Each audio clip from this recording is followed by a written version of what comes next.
I want to apologize. I realized this video, we're sending it out a little bit later. I had some unexpected things come up this morning. But let's talk about the Sedra Chayei. There's a very, very important message here in Chayei at the very beginning that I think really speaks to human nature and really what life is all about. We have the burial of Sarah. Chazal say, and Rabbi Yonah says it explicitly, that this was not only a test, it was the final test. According to Rabbi Yonah, everyone asks this question, it doesn't make sense, because we assume that the tests are in ascending order. And last week, the Akedah, where Avram Avinu almost took the life of his beloved son Yitzchak, everyone would assume that was the test. That's the merit that we rely on for generations to come. That's the schus of the Akedah, the merit of the binding of Yitzchak.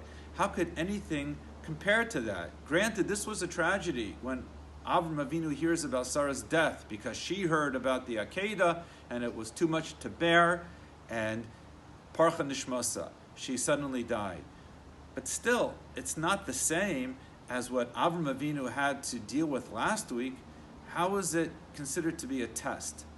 So the profound message here, and it's really something to think about, is that sometimes the ultimate test is not what appears to be so impossible or so unbelievable, but it's really the test that comes after that.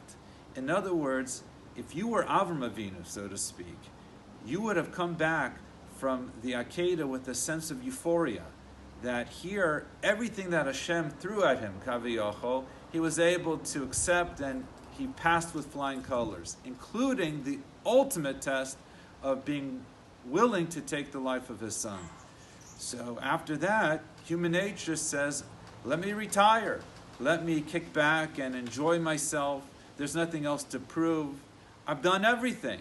There's nothing left. That is where the real test comes. That a person doesn't, as they say, rest on his laurels and doesn't expect life to just be now coasting, but rather even things that might come up unexpectedly, a tragic development, that also has to be accepted.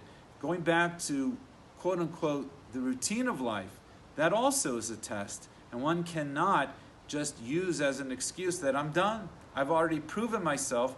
I don't have to try anymore. That was what Avram Avinu showed after the Akedah. There's a beautiful story. Rabbi Fran brings the story, and it really brings out the point. Rav Shlomo Zalman Auerbach, one of the great Gedolim, he passed away in the 90s. He was in the hospital, and he had just lost his wife. Avram lost Sarah. Here, Rav Shlomo Zalman, he lost his wife.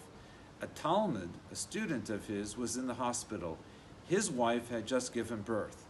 And he was so euphoric, so happy about the news. He came over to his Rebbe. He didn't even think for a moment, what is my Rebbe doing in the hospital at this hour? And he says to his Rebbe, I deserve a mazel tov. My wife just gave birth to a boy. So Shlomo Zalman, he was known for a beautiful smile. He smiles, he embraces him, and he says, mazel tov, you should have much nachas. And here, just a moment earlier, he had heard the news about his own wife. But he didn't let his own problems get in the way. He accepted the test of being able to maintain composure and realize that despite the fact that he was dealing with his own tsar, that he was expected to also show happiness for his Talmud. Most people wouldn't be able to behave the way Rav Shlomo Zalman did.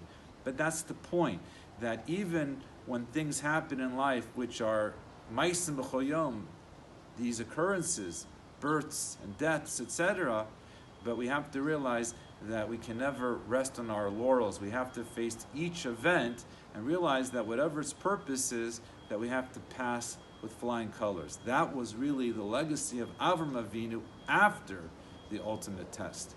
Wish everybody a good Shabbos.